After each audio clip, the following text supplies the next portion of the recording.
Hi everyone, welcome back to Art Block. I'm Cable Provider, and I've got my guest today. You probably know him. He's the background music for a lot of the stuff that I do, and he's also a good friend of mine, Luis Vasquez. Oh, How you doing, Luis? to be fair, I'm good but tired because I've been working a lot lately. You bust your ass in quite a bit of the shit that you do. Also, it's like the first minute of the video, and I've already said ass and shit. I said it again. Damn it. That sounds like normal. Luis, you put a lot of work into stuff. You're the musical mask, the manager, the Luis. And we're here to talk today a little bit about you and your music. And I guess the best place I want to start, and probably the question I've wanted to ask you for a while, is, you know the typical question of who are your musical inspirations and all that. Oh God. No, not that question. Not asking you that one. Not asking you that, my dude. I got one question and one question only for you. Why metal? Why does metal music call to you? God, that might be like even a harder question than the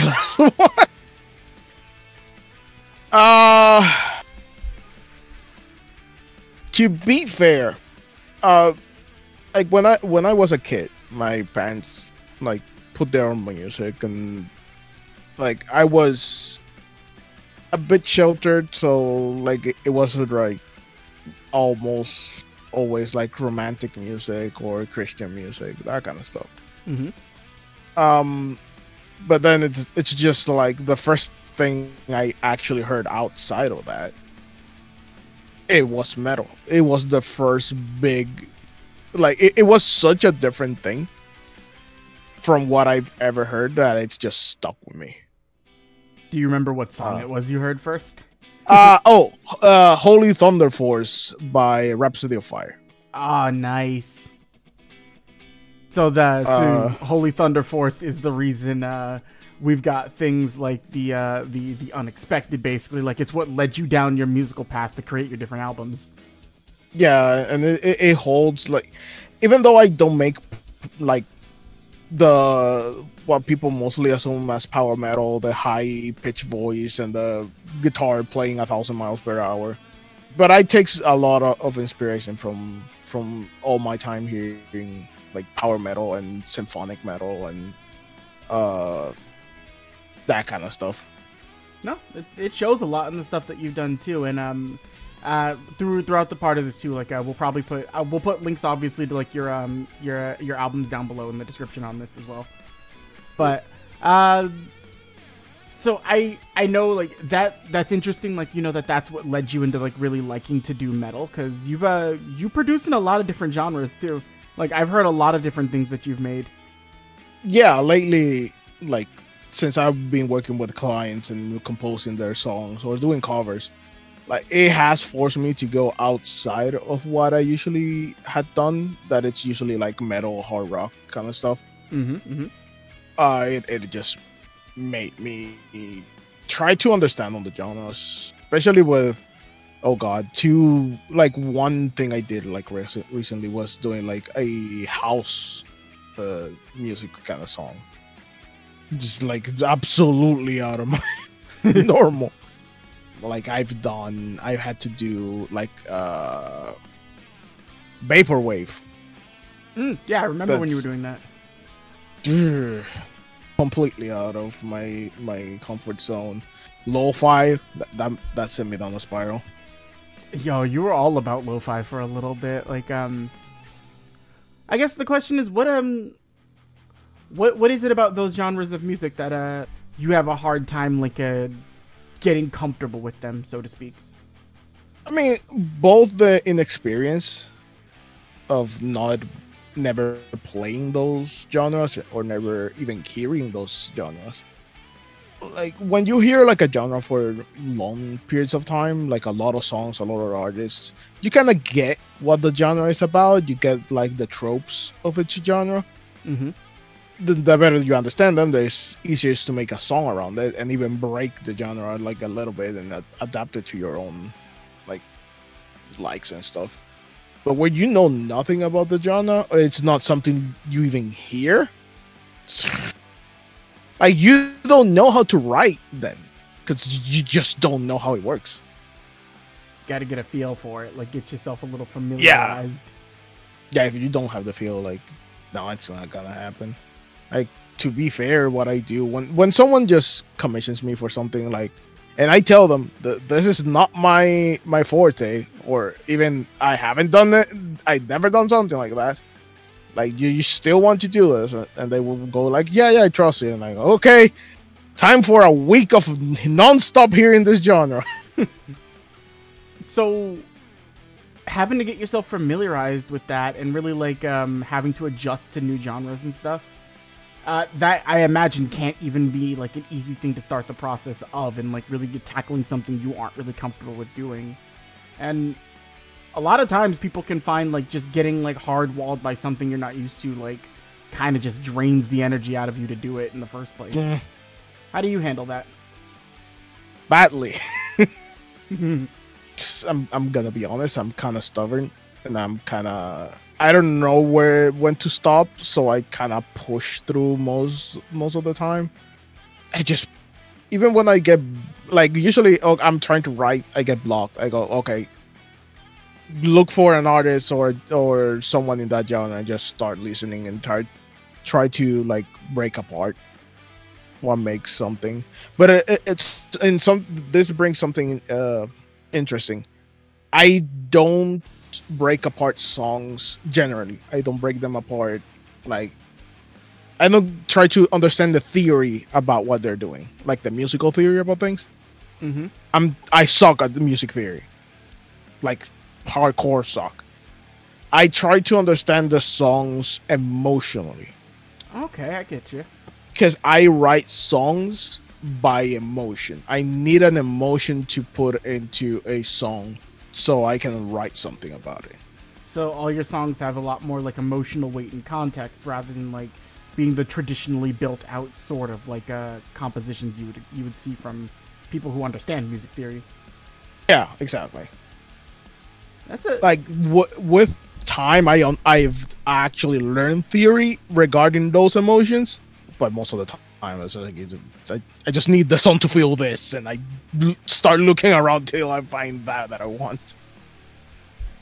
That's a good way to stay in the headspace of that, is like really just work from emotion rather, because it translates like with drawing as well too. It's like I couldn't really tell you the technical aspects of like how to create a piece, how to draw something out. Like Chibi, another guest I've had on here, go check out the Chibi Wisdom episode too. He's great, high detail squad dude, excellent. He's really good with like scene composition, and like he understands technically how to arrange things and do that. But I kind of just eyeball things, and I wait till things just feel right as I look at it.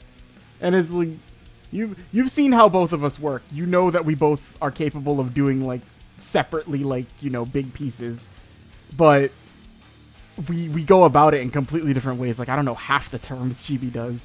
Yeah, it's that eternal thing of the technical artist versus the, I would say, by feel, but usually it's I'm just fucking around kind of artist. Yeah, sometimes you're not a technical person. Taking into account like that's how you work, Louise. Here's an interesting question for you. Do you have a favorite emotion to work from? Actually, no. Okay.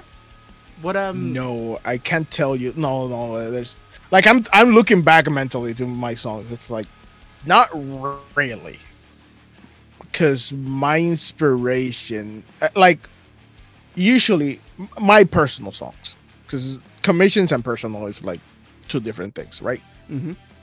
When I'm working for a client, they set the emotion, they set the standard, so I have to follow that, which is its own way of working. But for my stuff, I find it hard to work on an emotion that I'm trying to like impose over myself. So basically, it's like, what am I feeling? What is my mental and emotional state, and what speaks to me from that I can write about. So it's like, either if I'm angry, I write about angry stuff. If I'm like sad, I write about sad stuff. and like it's always tailored to that specific emotion that I'm feeling like about at that moment. So it's your music's very personal to you in that sense, is the way you create. Incredibly personal. You can usually like even when I wrote The Unexpected, that's like character inspired songs. Mm-hmm. I wrote each of those songs when I was experimented an emotional state that I could attach to that character. So it's like Tarrasque Rage. I was feeling freaking angry at people. So I wrote that, and I was then like while I was writing, it's like, oh, this reminds me of a task. So that it's like that link, like my emotion to that character has a link there. When I was writing The Rising Sun, I was sad, but I was hopeful about the future, and that lines up with Greco's. Mm-hmm. Mm-hmm. So there's like in every single song in that album is like that. No, like even with Maw of Discord. Yeah. Which is a great song, by the way. You know I love that song. So, for those who don't know, like I started mentioning characters and name and stuff. My EP, The Unexpected, is based on characters from a D&D campaign called The Unexpectables. So you know the name. Part 1 specifically, Unexpectables. Yeah, part 1. But no, you because you pull a lot of like your inspirations from a lot of different things. Where it's like to know you work from your emotions is like it's kind of interesting because I do the same thing with art, and it's interesting to hear perspectives of how people work from things, like not just how you do it, but where's the source of it coming from, and it really does reflect because you do have a very personal vibe throughout all your music. I would also I would wanted to know too, just like taking aside like the personal aspect of it. It's I've heard this like used before from other musicians where it's like you can play any instrument and like be competent at it. Like you can like play a guitar and be good, but then every musician has their guitar. They have their drums, their piece of equipment that's theirs. Do you have a yours? I mean, I do. Like, I own 2 guitars and a bass. Have you named them? No. You should name them totally. All right. Everybody, leave a comment below what Luis should name his guitars. To be completely fair, I'm not a naming person. I am not the person who gives nicknames. I'm not the person who names stuff. In Pokemon, I don't name my Pokemon. Well, they come with their own names, thankfully. What's your brand, Luis?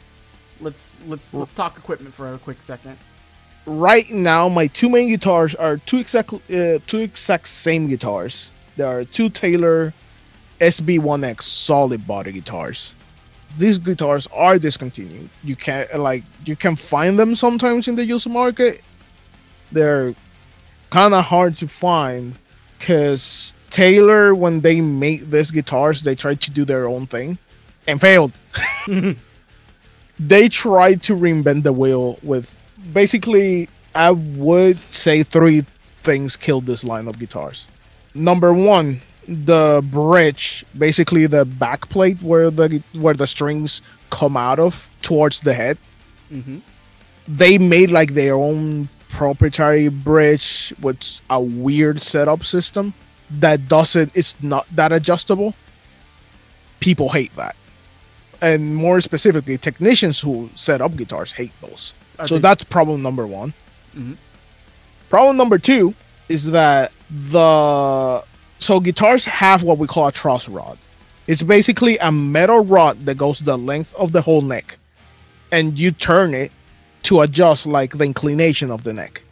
Because with temperature and humidity, the neck will move, so it will get out of place, and then some notes stop sounding on the guitar. Now, I'm trying to simplify things, like for people who don't know about guitars. No, this is a good place to go. Keep on.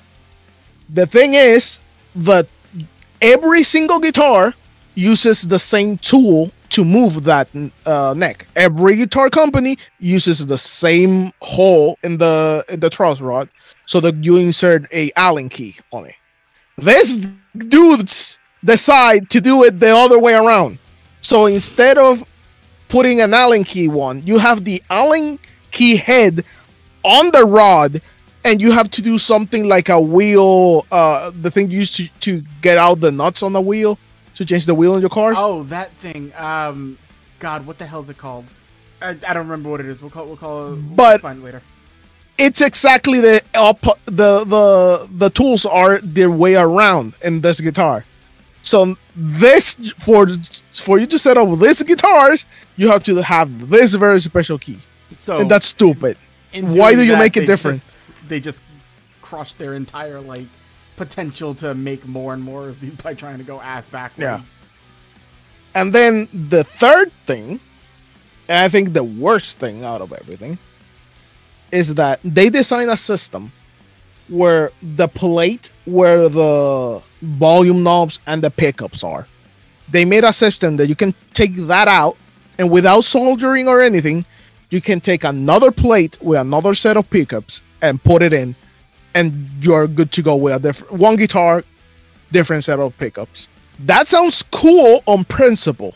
The problem is that the whole thing was soldered in a way and was made in a way that is one circuit board underneath it. And then on every single model, not on some, not on most, on every single one of them, the selector switch for the pickups will break down. And not like will break down, 10 years after you use the guitar, 5 years after you're using the guitar. Before the year, it will break down. Oh, damn. And then it's, when that breaks, you cannot just unsolder the switch and put a new switch. You have to replace the whole electronic suite of the guitar. So imagine they make 1,000 guitars, just a number. They made you make 1,000 guitars, and suddenly between the year, every single person who bought that guitar is calling you, "Hey, my thing broke." I mean, it's good for business, but no, because they have to replace it for free because it's in warranty still. Oh, well then never mind. That's bad for business. They have to deal with shipping, like organizing, and then fixing. And mind you, they have to change the whole electronics of the guitar, take it into their weird system, install it back in, send it back. The problem is that the spares they had also broke down. And that's why you can't find these guitars anymore, huh? Yep. That's why you can't find these guitars anymore. Well, I'm glad you got one at the very least. What they did is that instead of trashing them, because they were gonna trash them, when a company like this decides to kill a line and they have like a bunch of surplus, they just destroy them. My guitarist inside of me, it's like, argh. So instead of destroying them, what they did is like, they have these two of mine have that. They have a seal in the back that says "not for sale," because these are the ones that they had after they discontinued the line. They were not supposed to go to retail. And what they did is they sent these guitars to a bunch of non-profit organizations and churches, especially in South America. They just gave them away. Instead of trashing them, they gave it away, which is props to them. They didn't just let them go to waste. And that's how, like, I found the first one in my church, and I actually ended up trading another guitar I had for this one, because I loved that. I loved it so much. I fixed it. They changed the whole electronic suite to another like normal guitar electronics, with some upgrades that I wanted. Dang. And then, like last year, a friend of mine got a hold of the other one, and I loved it so much too. And I have always wanted like multiple of these, and I bought that too at a good price, because some people don't know the true like value of these guitars. They sell it for much less, and especially because they have the thing in the back that like burnt down into the wood that says "not for sale," so they can never go to retail. So it's just one of those things you gotta like hope you stumble across. Yeah, I was looking for a second one for a while. So, some people would ask, like, why the hell do you have two of the same guitar? Basically, one it's right now tuned to E standard. Sometimes I use it in drop D, which is my main one. That's like cream colored. Mm-hmm.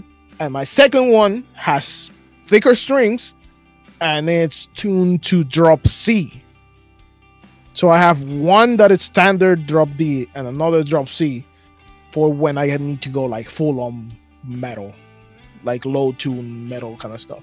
And that's like it doesn't have.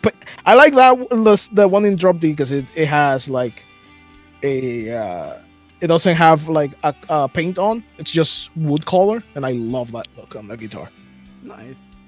Let me shift the conversation away just a bit from guitars because there is one more point I wanted to talk to you about, which is we've talked about like, you know, the instrument you use. We've talked about like what you like to play, but you've touched on like writing a little bit.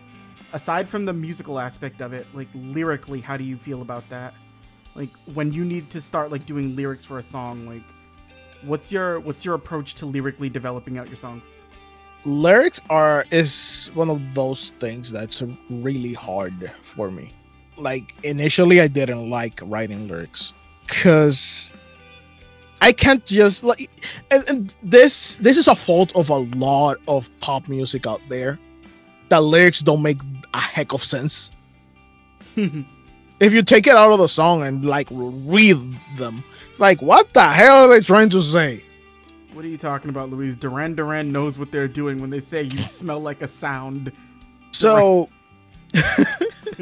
and like I make it extra hard on myself on top of that because I want to tell a story when I'm writing lyrics. Either it doesn't matter if I'm writing about an emotion.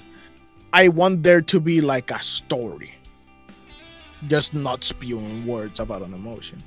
So even like if you hear The Rising Sun, I started by introducing a character through battles and war I fought. No, that's the second verse, sorry. What's the first? You know what? That's one of the songs I have issues with. I always forget the first verse when I think back at it. With your permission, if you don't mind, we could put The Rising Sun towards the end of this. Oh, yeah, sure. What was the first part of The Rising Sun? Come on, Isn't it like through darkness and something I rise? That's the thing. Both parts kind of gel into each other. It's just a character telling you something. This is why I like Rage, because the first part of that is just rage. Okay, from darkness and pain I rise. I was close. My soul just ached and cried. Like I'm introducing a character, and then I take you down to the hopeness of the rising sun will give you power. The rising sun will lend me strength. But then the character goes back and tells you about their past, that it's whatever from and war I fought. The scars have made me strong. The sun will always shine through. So you cannot tell too much of a story in a song because you're limited in time and how much you can say. Mm-hmm. But still, there's something there, or at least a sense to make you feel like someone's here telling you something. No, and I think that's a good way to go about like approaching and writing out the lyrics. And from a lot of what you talked about, it feels like this is kind of shifting into like what the main theme of Art Block is, and like why I wanted to start doing these with a lot of different people, because everybody has a different perspective on how they like to create what is like their art, be it writing, be it music, be it painting, be it drawing, illustrations, however you do it. And it's known that, you know, you should always have a little bit of yourself in your art. Like, it's a very personal medium that you work in, but I don't think I ever even like personally understood how much of you is in your music until you've just recently explained it. Like, when it comes to like really dealing with something that personal, Luis, like it's not always easy to do, like especially with the lyrics. Yeah. What do you do when you have a hard time? Me, myself, I deal a lot with sadness and depression. And it's really hard to deal with it because you lose perspective when you are in that place. And it's like it's the common thing. You just don't see it. You can have the truth shouted in your face, and it's like right there, but you will not see it. And a lot of how people usually really go through it, it's to finally find a way to process that emotion that it's been like tumbling and rumbling inside of them. My way that I found that works for me, but it's extremely hard to do, it's to actually write about it and actually make a song about it. That works with my other overbearing emotions. But you can see that I have a lot of songs that are kind of angry for a reason. Mhm. But making music, it's one of my ways of processing my emotions, and you get a very raw representation of that emotions. Like very, if you pay attention to my songs, you have it there, and I can hear some of my old songs and some things that I haven't released, and I can feel it. I can feel again what I was feeling at that time. Just that emotion so in front of it, but it also helps to get it out. No, that's a good way to handle that and to do it, and it allows you to like sort of in your own way take control of your own emotions and not let them like control you in a sense. But it's really hard to do because you have to take the step forward to do it. You have to be willing to be very honest with yourself, I'd assume. Yeah. If you don't take that step and start writing, you're not gonna do it. And then like, crap, it's hard to do. Because you're in that blindness of your depression or your sadness or your rage. Like, most of the time, you just want to be in bed and do nothing for the whole day. Taking a guitar, turning on the computer and start writing, it's not the easiest thing to do. It happens. It happens to the best of us too with art as well. Like, I was trying to work on something today. I won't date what day this is so people don't know when I do these art blocks. But it's like, sometimes you can have all the technical skill and knowledge of what it is that you want to do, but if you're just not emotionally into it, like, I feel it when I draw lines where it's like, I could draw the same line on 2 separate days and have 2 different opinions about it. No. It's like, no, this one looks way better for some reason. I don't know why, but it does. And it seems like that's what you do with writing, where it's like when your emotions are at their peak and they're at their strongest, you translate them into this format where you can then create something and get something out of it. Mm-hmm. And that's it is very hard to do, but it's a very, like, it's an admirable and pretty cool skill that you can do that. And it's something, you know, anybody who's having a hard time, no matter what medium you're working in, it's like, you know, if your emotions are getting to you, if your emotions are like running high for whatever reason, like, you know, if you feel like there's something there that you can pull from, it doesn't seem like it's a bad idea to do it. Yeah, because it also will be something very true. And I think it will resonate with people, and people will latch on to whatever it is that you do by channeling that emotion. Yeah, so like, I bring to an example that it's like big and known, Hideaki Anno. oh yeah. Oh Like, yeah. Evangelion was conceived in the darkest pits of Anno's depression. Mm-hmm. Side note, And for anybody who it's- doesn't know, me and Luis talk about Evangelion quite a bit. Like, we talk about this a lot. But it's such a beautiful thing to see a man that was extremely depressed back in the day created this masterpiece. Like, got pushed down for his own success and broke through it all to be a way better person. And by the end of the Rebuild series, I'm not gonna spoil it. Or No, I'll anything, never. That's something you should go check out for yourself. It's worth it. But you see a new man at the end of the last movie. Like, doesn't matter what the movie does, if you know Anno, you feel like I felt happy for Anno because it was the moment I saw, wow, he's over it. He's finally over it, and he's living a better life. And I felt that through the whole Rebuild series. And so it's one of those things where it's like, you could say in a very like strange, like, you know, choice of words, you're trying to create your Evangelion of music. That's a way of saying things. Where you may be in like the series portion of it right now.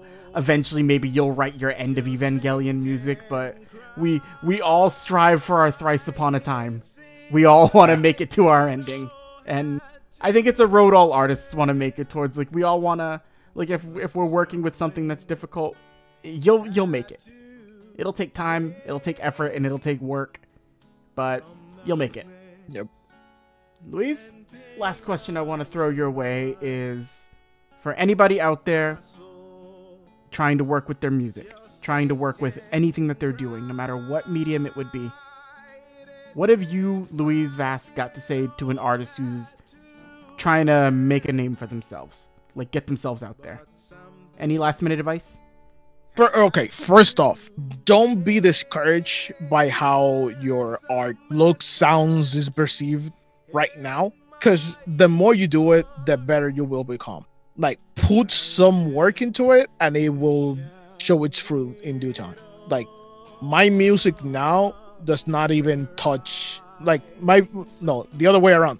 My music 5 years ago doesn't even touch my music right now, or my producing skills, or my mixing skills.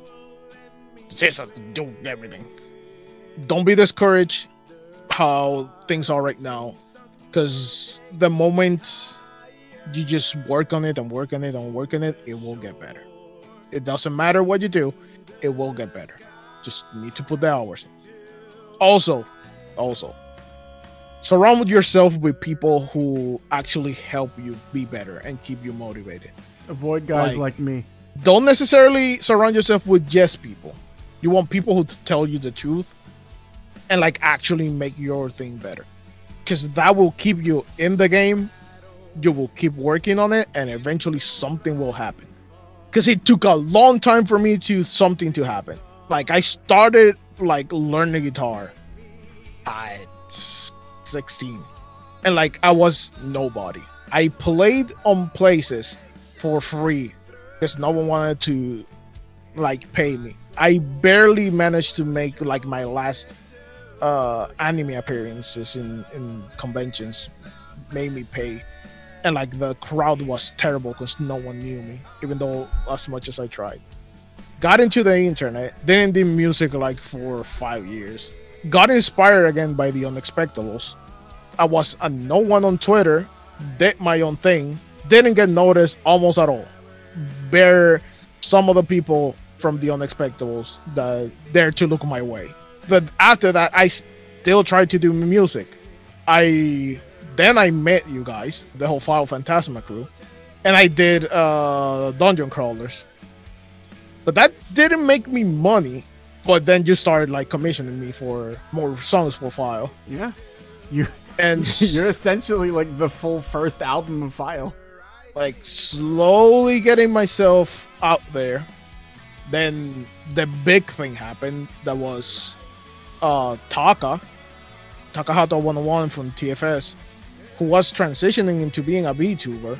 From my time making music in the Unexpectables, still being active, he went, "Hey, I want you to do my background song." And from there, I started getting known by several VTubers that were related to him. And like everything wasn't like peaches and roses. Like I was getting a commission every 3 months, something like that. And now look like, at ya. Like it's been 2 years. No, yeah, 2 years of solid grind to be able to do this full time. I took the risk of going full time with just barely scraping by with what I was making on commissions. And like right now, I'm not like, oh, I'm making like a shit ton of money. I'm like, nah. Some months I still scrape by, but I'm doing what I want. I'm not in an office killing myself. You stuck to it. that took years and just work and a lot of up and downs. A lot of up and downs. But yeah, like, I still managed to do good things. I still managed to visit friends. I went with you and to see Death Clock. Yeah, we had a good time in Philly. Like next year, we had like, Death well, Doritos. this year I want to go to TwitchCon and meet a bunch of people I want to meet from the VTuber area. That's how it is, and you're making your steps for yourself, and you're doing good. And perseverance is the name of the game, everyone. Like, if you don't try, nothing will ever get done. But it's not easy, and when things get difficult, if you find yourself in an art block, why don't you come check out an art block, see if maybe we got a way to help you. Aha! I made an ending. I told you all I would do it. I said eventually I would do it, and I made one. I guarantee you I won't remember that next time. This has been Art Blog. I am Cable Provider. This has been my good friend Louise. Louise, tell them where they can find you. Oh, you can follow me on Twitter at Luis Vasquez with a Q Music. You can follow me everywhere else as Luis Vasquez Music on Twitch, Facebook. I don't use that. YouTube, where a lot of my covers are there too, and I plan to do more stuff. But yeah, most important is Twitter because that's where all my updates are. Phantasma, you can also find him on there too as well. He is also a mainstay on that channel. So yep. He's got a pretty good acting repertoire. Next time I get him on Art Block, we're going to be talking about his acting skills. So get ready for that one, everyone. But check him out there. Check out any songs that we've done for Phantasma, me and Louise as well. You should have mentioned this. Band. I forget to mention that part. But songs hopefully to come out in the future. New stuff coming out. You're all fucking handsome, beautiful beasts. And I hope everybody gets a Ferrari. You have a lovely, lovely day. Bye. Bye. I'm turning red.